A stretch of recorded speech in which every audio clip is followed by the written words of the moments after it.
সকলো আমাৰ ফুটবল প্ৰেমী ৰাইজ তথা খেলুৱৈসকলক আমি পুৰ্ণি ভেৰগাঁও জনতা সংঘই নমস্কাৰ জনাইছোঁ।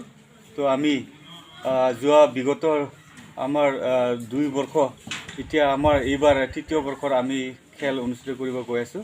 এই খেল আমাৰ 22 তাৰিখৰ পৰা 30 অক্টোবৰ লৈকে চলি থাকিব আৰু এই খেলখন আমাৰ ৰাতিৰ খেল হয়। তো বিগত আমি যিহেতু আমাৰ এইবাৰ আমাৰ 3য় বৰ্ষ হ'ব। প্ৰথমতে আমি ওদালগুৰি ডিষ্ট্ৰিক্টত আমি পোনপ্ৰথমবাৰৰ বাবে এই নৈশ ফুটবলৰ যিটো নেকি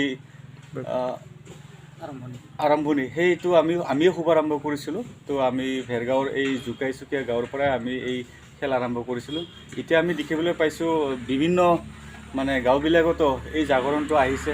তো আমাৰ উঠি অহা চামে যাতে এখন ভাল মঞ্চ পায় এই জাগাৰ পৰাই, তেনেকুৱা এখন মঞ্চ পালে, এখন সুকীয়া এখন গেম পালে হয়তো আমাৰ ল'ৰাবিলাকে উঠি আহিব, বিভিন্ন খেলত অংশগ্ৰহণ কৰিবলৈ মানে উৎসাহ পাৰিব। ঠিক তেনেদৰে আমি এই খেলখন অনুষ্ঠিত কৰাৰ এটা উদ্দেশ্য বান্ধি লৈছিলোঁ। তো আমি এইবাৰ আমাৰ 3য় বৰ্ষ আৰু এই 3য় বৰ্ষত আমি এই খেলখনৰ এটা নাম দিছোঁ। আমি এই নামটো হৈছে আমাৰ nightingale festival, 3rd nightingale football festival. আমাৰ নামটো হৈছে 3rd নাইটিংগেল ফুটবল ফেষ্টিভেল 2022। এইবাৰৰ আমি যিটো গেম আৰম্ভ কৰিব গৈছোঁ, এই গেমত আমাৰ টোটেল 27 দলে আমাৰ ইয়াত অংশগ্ৰহণ কৰিব।